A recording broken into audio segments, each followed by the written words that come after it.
Welcome students, আজকে তোমাদের শেখাবো দশম শ্রেণী গণিত কোষে দেখি 1.3। চলো শিখি। দশম শ্রেণী গণিত কোষে দেখি 1.3-র একের অঙ্কটা কি দেখা যাক। দুটি ধনাত্মক ও অখণ্ড সংখ্যার অন্তর 3 এবং তাদের বর্গের সমষ্টি 117। সংখ্যা দুটি হিসাব করে লিখি। ধরি ধনাত্মক অখণ্ড সংখ্যাটি একটি হলো এক্স, তাহলে অপরটি হবে x+3, যেহেতু সংখ্যা দুটির অন্তর 3। এবার সংখ্যাটিকে বর্গ করলে হবে 117। আমরা সংখ্যাটিকে বর্গ করে দিয়েছি, x² plus x+3 whole square equal to 117। এবারে আমরা এই সমীকরণটিকে সমাধান করব। প্রথমে আমরা সমীকরণটিকে দ্বিঘাত সমীকরণে পরিণত করেছি এবং ইজুক্যাল টু 0 করেছি। এখানে আমাদের 54কে ভেঙে 3 মিলাতে হবে। 6 নং 54 হয়, 9 থেকে 6 বাদ দিলে 3 হয়। যেহেতু এটা দ্বিঘাত সমীকরণ, তার জন্য এখানে আমাদের এক্সের দুটো মান বেরিয়েছে। একটা মান হচ্ছে -9। -9 কোনো মতেই হতে পারে না, কারণ যেহেতু এখানে ধনাত্মক সংখ্যা বলেছে, তার জন্য এটা অসম্ভব। তারপর দ্বিতীয় মানটা বেরিয়েছে আমাদের x সমান 6। অতএব এখানে আমাদের প্রথম সংখ্যাটি বেরিয়ে গিয়েছে 6। অপর সংখ্যাটি আমরা বের করব 3 যোগ করে। তাহলে 6-এর সঙ্গে 3 যোগ করলে আমাদের 9 হয়। তাহলে সংখ্যা দুটি আমরা পেয়ে নিয়েছি। একটি সংখ্যা হলো 6 এবং অপর সংখ্যাটি হলো 9। এবারে আমরা 2 দাগের অঙ্কটা দেখে নেব। একটি ত্রিভুজের ভূমি তার উচ্চতার দ্বিগুণ অপেক্ষা 18 বেশি। ত্রিভুজটির ক্ষেত্রফল 360 বর্গমিটার হলে তার উচ্চতা নির্ণয় করি। ধরি ত্রিভুজটির উচ্চতা x মিটার। শর্তানুসারে ভূমি হবে 2x প্লাস 18 মিটার। এখন ত্রিভুজটির ক্ষেত্রফল ইজুক্যাল টু হাফ ইন্টু ভূমি ইন্টু উচ্চতা সমান 360 মিটার। এবার আমাদের সমাধান করে সমীকরণটি গঠন করতে হবে এবং x এর মান বেরিয়ে গেলেই আমাদের উত্তরটি হয়ে যাবে। সমাধানটি তোমরা স্টেপ বাই স্টেপ দেখে নেবে, আমি শুধু সংক্ষিপ্ত বলছি। x² plus 9x minus 360 equal two 0, এটা নির্ণয় আমাদের সমীকরণ। এই সমীকরণটিকে মিডিল ব্রেক করে আমাদের x এর মান বের করতে হবে। বক্সের মধ্যে তোমরা লক্ষ্য করো কিভাবে আমরা 360কে ভেঙে 9 মিলিয়েছি। 24-এর সাথে 15 গুণ করলে 360 হয় এবং 24 থেকে 15 বাদ দিলে 9 হয়। যেহেতু এটা দ্বিঘাত সমীকরণ, তার জন্য x এর দুটো মান বেরিয়েছে। একটা হচ্ছে -24, এটা অসম্ভব, কেননা ত্রিভুজের উচ্চতা নেগেটিভ হতে পারে না। তার জন্য x এর আরেকটি মান x সমান 15, এটি হচ্ছে আমাদের নির্ণয়ের উত্তর। অতএব ত্রিভুজটির উচ্চতা 15 মিটার। আমরা এবার 3 দাগের অঙ্কটা দেখে নেব। যদি একটি অখণ্ড ধনাত্মক সংখ্যার 5 গুণ তার বর্গের দ্বিগুণ অপেক্ষা 3 কম হয়, তবে সংখ্যাটি নির্ণয় করি। ধরি সেই অখণ্ড ধনাত্মক সংখ্যাটি x। শর্তানুসারে 5x equal two 2x² minus 3। তাহলে আমাদের দ্বিঘাত সমীকরণটি হবে 2x² minus 5x minus 3 equal two 0। আমাদের এখানে 5 মিলাতে হবে, 2 এবং 3 আমাদের রয়েছে। 3 দুগুণা 6 এবং 6 6, 6 থেকে 1 বাদ দিলে 5। মিডিল ব্রেক আমাদের কমপ্লিট হয়েছে। x এর প্রথম মান বেরিয়েছে -1/2, এটা অসম্ভব, কারণ অঙ্কের মধ্যে আমাদের বলে দিয়েছে অখণ্ড ধনাত্মক সংখ্যা, মাইনাস কোনো মতেই হবে না এবং সংখ্যাটি ভগ্নাংশ হবে না। এখানে মাইনাস হয়েছে এবং 1/2 একটা ভগ্নাংশ সংখ্যা, তার জন্য এটা অসম্ভব। এখানে আমাদের x এর আরেকটি মান বেরিয়েছে, x ইজুক্যাল টু 3। অতএব অখণ্ড ধনাত্মক সংখ্যাটি হলো 3, এটাই উত্তর। এরপরে আমাদের 4 দাগের অঙ্কটা দেখা যাক। দুটি স্থানের দূরত্ব 200 কিমি। এক স্থান হতে অপর স্থানে মোটর গাড়িতে যেতে যে সময় লাগে, জিপ গাড়িতে যেতে তার চেয়ে 2 ঘন্টা কম সময় লাগে। মোটর গাড়ি অপেক্ষা জিপ গাড়ির গতিবেগ ঘন্টায় 5 কিমি বেশি হলে মোটর গাড়ির গতিবেগ হিসাব করে লিখি। ধরি মোটর গাড়ির গতিবেগ x কিমি প্রতি ঘন্টা, অতএব জিপ গাড়ির গতিবেগ হবে x প্লাস 5 কিমি প্রতি ঘন্টা। মোটর গাড়িতে 200 কিমি পথ যেতে সময় লাগে 200/x ঘন্টা, আবার জিপ গাড়িতে 200 কিমি পথ যেতে সময় লাগে 200/x প্লাস 5 ঘন্টা। জিপ গাড়িতে যেতে মোটর গাড়ির চেয়ে 2 ঘন্টা কম সময় লাগলে আমাদের নির্ণয় সমীকরণটি এইরকম হবে, 200/x minus 200/x plus 5 equal two 2।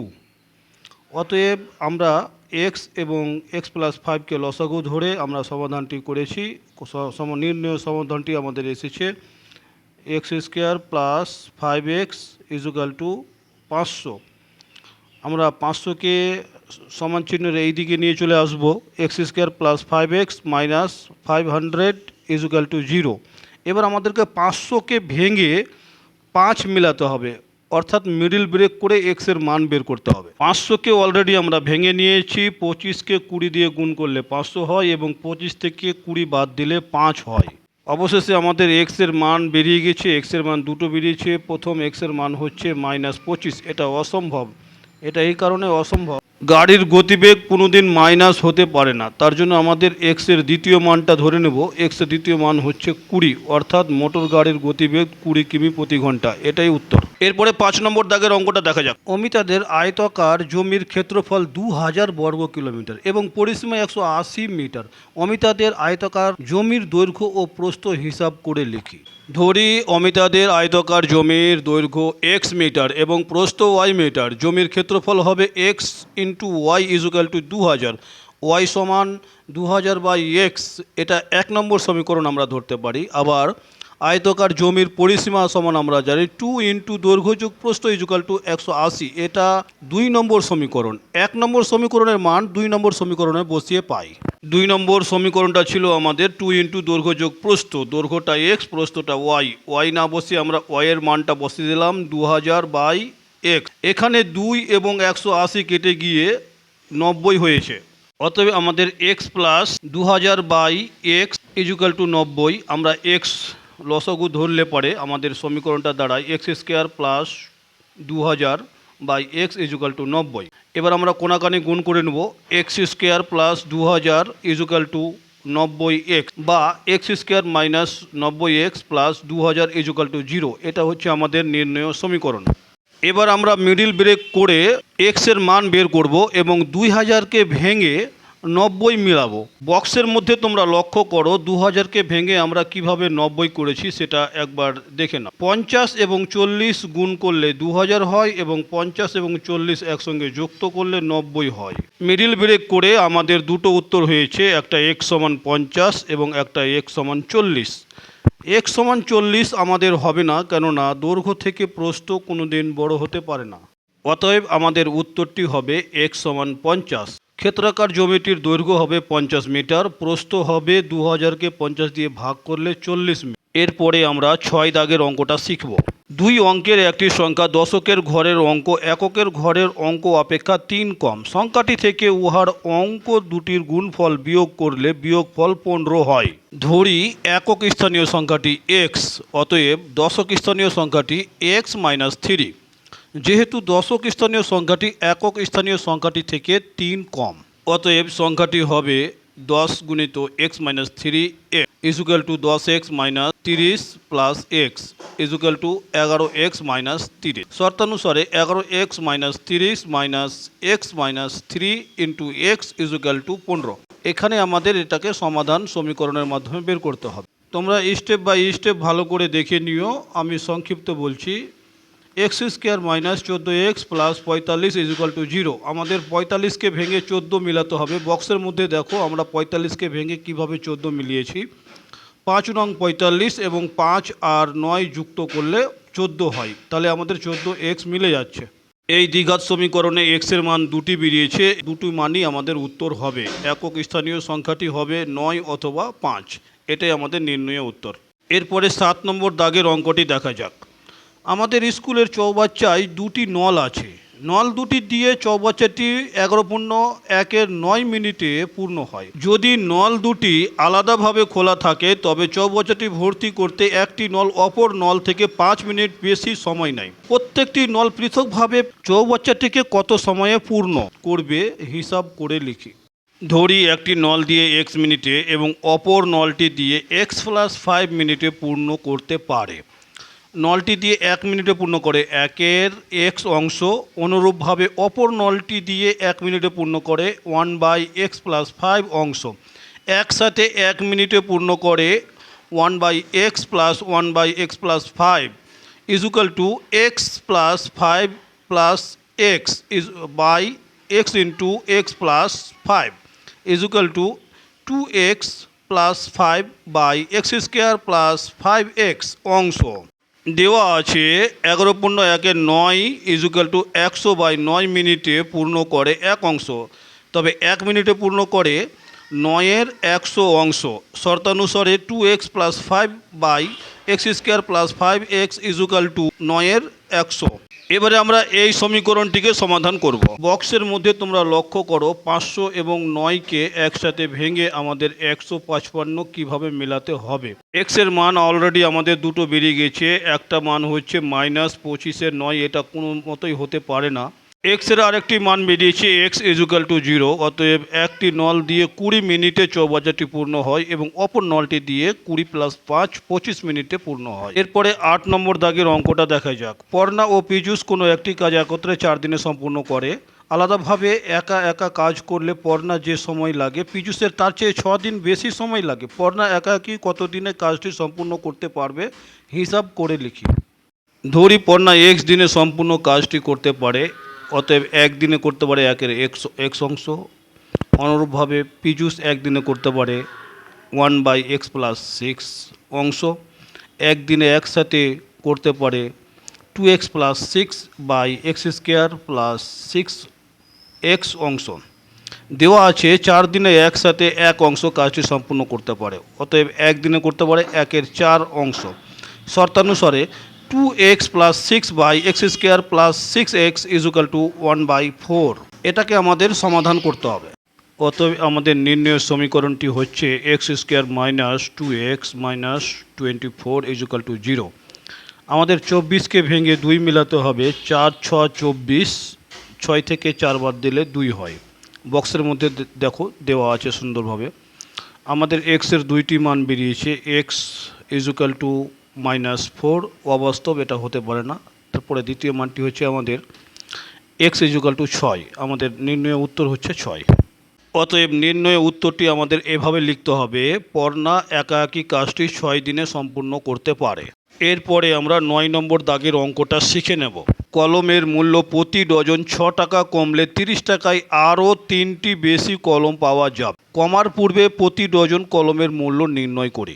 ধরি কমার পূর্বে প্রতি ডজন কলমের মূল্য ছিল x টাকা, 30 টাকায় কলম পাওয়া যেত 30/x ডজন, এবং কমার পরে 30 টাকায় কলম পাওয়া যেত 30/x - 6 ডজন। দেওয়া আছে প্রতি ডজন কলমের দাম 6 টাকা কমলে 3টি কলম আরও বেশি পাওয়া যেত। 3টি কলম ডজনে পরিণত করলে 3/12 কাটাকাটি করে একের 4 ডজন। শর্তানুসারে 30/x - 6 - 30/x = একের 4। এটাকে আমাদের সমাধান করতে হবে। অতএব আমাদের দ্বিঘাত সমীকরণটি দাঁড়িয়েছে x² - 6x - 720 = 0। আমাদেরকে 720কে ভেঙে 6 মিলাতে হবে। এই বক্সের মধ্যে আমরা দেখিয়েছি কিভাবে 720কে ভেঙে 6 করা যায়। সমীকরণটি আমরা মিডিল ব্রেক করে x এর দুইটি মান বের করেছি। x = -24, যেটা অসম্ভব, কেননা কলমের দাম নেগেটিভ হতে পারে না। x এর আরেকটি মান বেরিয়েছে x = 30। অতএব কমার পূর্বে প্রতি ডজন কলমের দাম 30 টাকা ছিল। এবার 10 দাগের অঙ্ক, অতি সংক্ষিপ্ত উত্তরধর্মী প্রশ্ন, এ নম্বরের বহু বিকল্পীয় প্রশ্ন, MCQ। একটি দ্বিঘাত সমীকরণের বীজের সংখ্যা 1টি, 2টি, 3টি, কোনোটি নয়। উত্তরটি হবে 2টি। দ্বিঘাত সমীকরণে x এর দুটো করে মান বের হয়, এক একটি মানকে বীজ বলা হয়, অর্থাৎ একটি দ্বিঘাত সমীকরণে বীজের সংখ্যা 2টি। 2 নম্বর দাগের অঙ্কটা দেখা যায়। ax² + bx + c = 0। দ্বিঘাত সমীকরণে b ≠ 0, c ≠ 0, a ≠ 0, কোনোটি নয়। এখানে উত্তর হবে c এরটা, a ≠ 0। কেননা একটি দ্বিঘাত সমীকরণে যদি স্কোয়ার না থাকে তাহলে সেটা দ্বিঘাত সমীকরণ হয় না। a = 0 হলে স্কোয়ার 0 হয়ে যাবে, তখন সমীকরণটা bx + c দিয়ে শুরু হবে। এবার 3 দাগের অঙ্কটি, একটি দ্বিঘাত সমীকরণের চলের সর্বোচ্চ ঘাত 1, 2, 3, কোনোটি নয়।